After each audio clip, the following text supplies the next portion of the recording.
another new episode of the We Talk Talent Season 4, where we invite the most prominent HR leadership voices to share their insights and experiences on and around the current HR ecosystem. Joining us today is Anvith Murthy, the Vice President of Human Resources at Rapido. A quick introduction about Anvith before we start. With over 16 plus years of global experience in creating business impact through HR processes, culture building, HR technology, and people analytics, Anvith is a result oriented individual with deep expertise in HR strategy. He is deeply passionate about building high performing, collaborative, and engaged talent that can boost business outcomes. So, with this, a very warm welcome, Anvith. It is indeed a delight to have you with us today. Thanks, Manan. Thanks for the wonderful introduction and thanks for having me. So, I'm sure we are all looking forward to an interesting discussion. To set the context for this conversation, my first question to you is: how is your industry tackling the changes that the workplace has gone through over the past couple of years? If you could just share a brief overview with us about the same. Sure, Manan. Especially during pandemic and post-pandemic, not only like just Rapido, like most of the companies, like they went through the same phase. Now that, post-pandemic, we are completely in a hybrid model. That means, people, some of them actually they work out of their homes, some of them are based out of different cities, and a few employees actually do come to office. Now, for us, especially for HR professionals, adopting to this kind of hybrid model is something extremely challenging because the major issue that we face is about collaboration. The different teams, the idea of people coming together in an office environment is so that they can work with one another. Now, that is a big challenge. And what we are doing to address this particular issue is, we have something called quarterly meetups. Right? So especially, right now we are having one wherein like we call specific departments to come together and work for 1 or 2 weeks, so that they come together, brainstorm, get to know one another, and then plan the work accordingly for that particular quarter and go back to their respective places. And at the same time, we have become a much more result-oriented company than an effort-oriented company. So it's all about actually more than what you have done is which metric have you moved and what is the implication or what is the result that has come out of the work. That is something that has happened. And at the same time, there's a lot of focus on well-being of the employees because earlier people would come together in an office environment where they would socialize, where they would get to know one another. Now it has become such an extent that for everybody, it's all pure work. People do not actually socialize at all, and it has implications on burnout. It has implications on peer-to-peer learning that used to happen before. Then even time management is an issue. Earlier, people would, go out for lunch and have discussions around work. Now, people do set up meetings virtually to even have a simple discussion as such. So it takes a toll on the well-being of the employee as well, the mental wellness part. So there's a lot of emphasis on catering to that. We do a lot of one-on-ones with employees. We have also given something called employee assistance program, and something like weekly Wednesday no meetings day, and we advise people to block their lunch hours because people would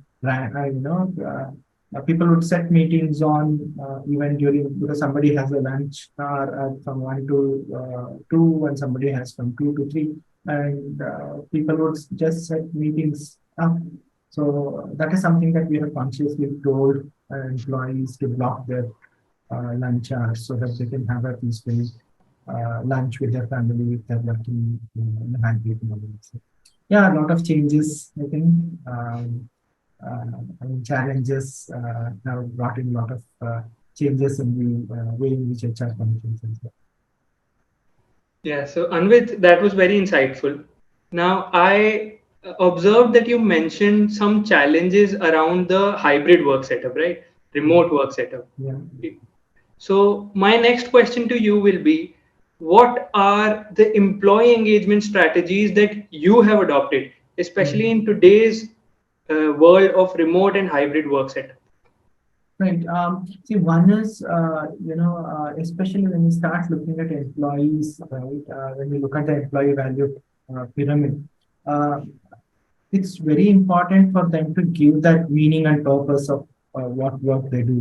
And they need to, especially in a startup environment, they look up to the leaders in the company. They want leaders to be inspiring, they want leaders to be approachable as well. And our focus of creating engagement is, there are other basic things that we do, like which are at the lower side of the employee value pyramid.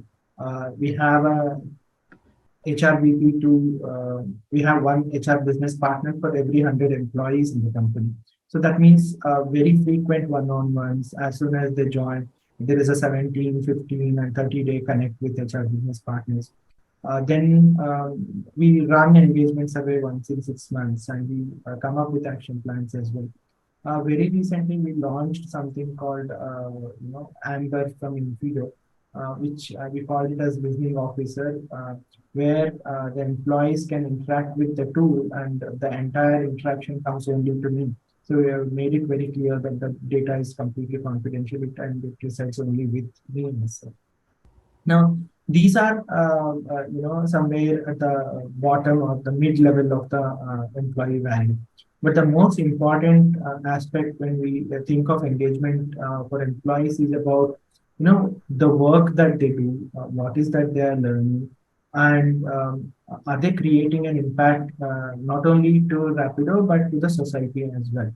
And that is, and also like incredible leadership is something that approachability towards where the company is going and so on and so forth. So to do that, one is like we have every month we have an all hands meet where the founders come and the other leaders come and they take questions from employees.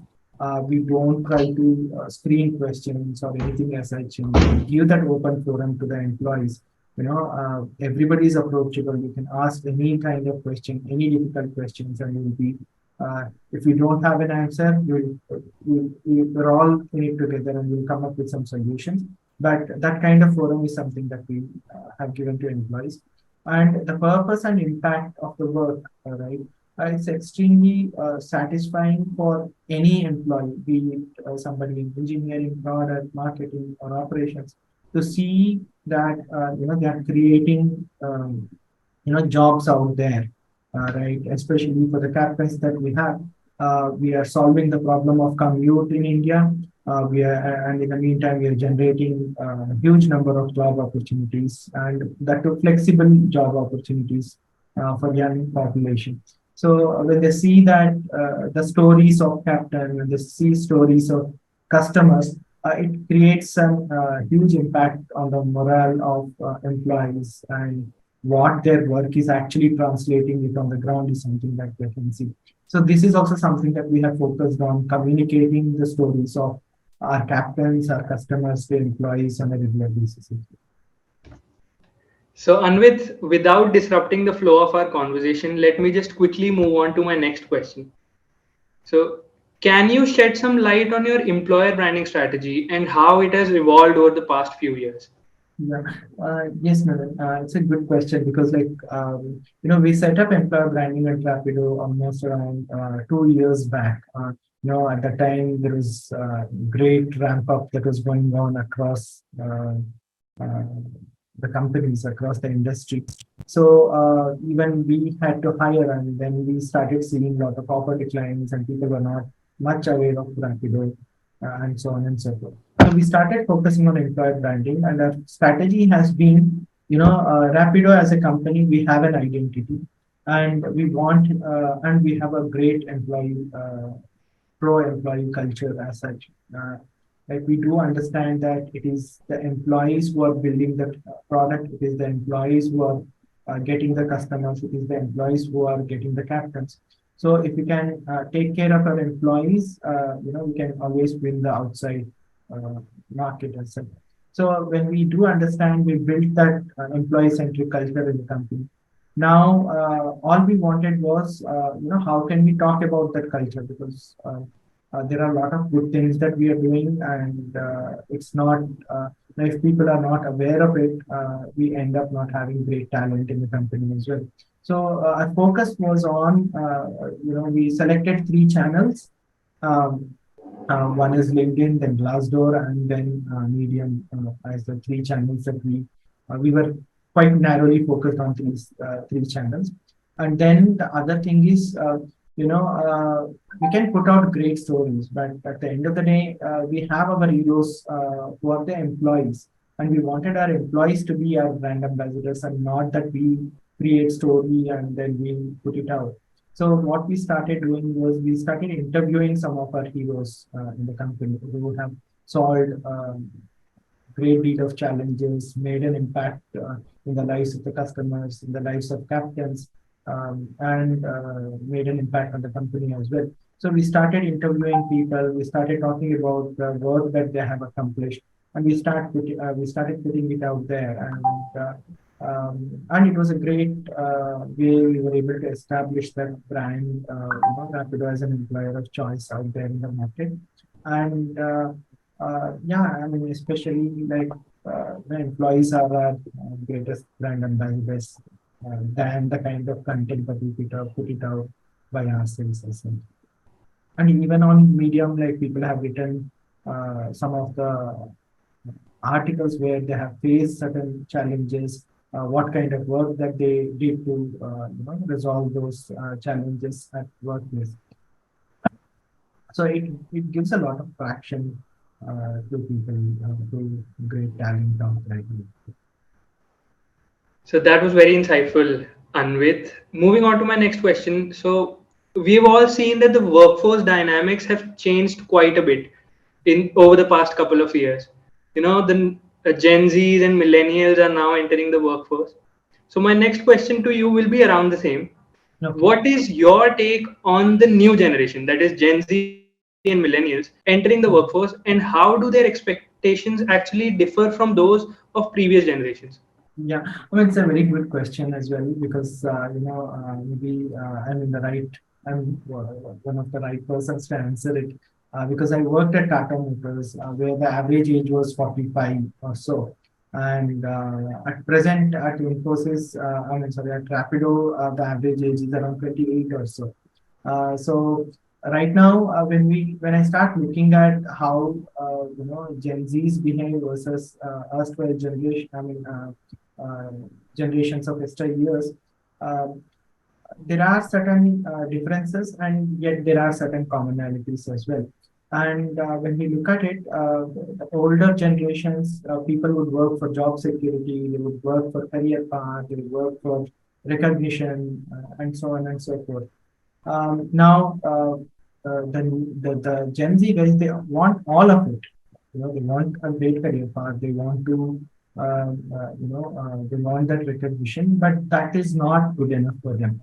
They want much more. They want to really, I mean, they're great learners. They want to learn new things on the job. They want to take up more challenges. And at the same time, they are extremely passionate. They want to look at the purpose of their work. How is my work impacting not only just the company, but in the society? What is the purpose of this, the work that is being done? Uh, so extremely purpose. They want to find work, meaning and purpose in work. They want to be inspired by the company. It is not just business as usual. They are ready to take up challenges, very highly energetic, great learners, and at the same time, they want to have it all. The only drawback that I see is extremely emotional. when you look at Gen Z, high on emotions. They want everything to be done as of yesterday. If there is an issue, they want it to be solved immediately.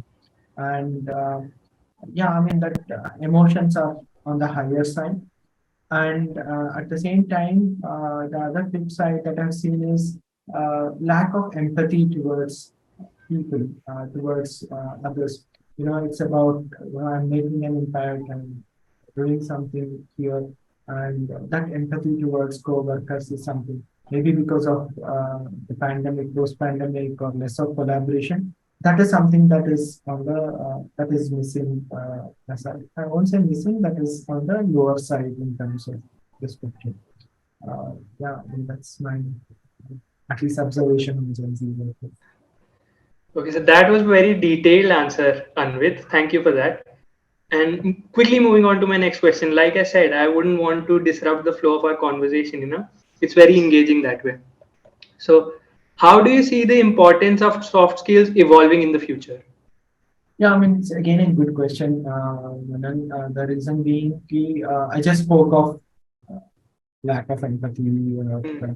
right? Or so soft skills. I mean, I would call. I try to. I mean, I would love to call it as professional skills because soft skills are probably the hardest ones to learn, and that is the one which creates. It's a change in the behavior of employees or the way in which they operate at workplace, uh, right? Now, be it when we look at the technical skills, somewhere actually it is not so difficult to learn or adapt, and people are more focused on it. They are anyways actually they are great learners when it comes to the technical skills concerned.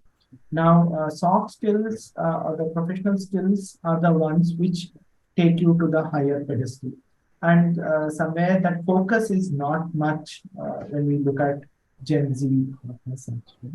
And it's very important to be result oriented, at the same time collaborate with people, be more empathetic towards fellow workers or your customers or captains who are there, and at the same time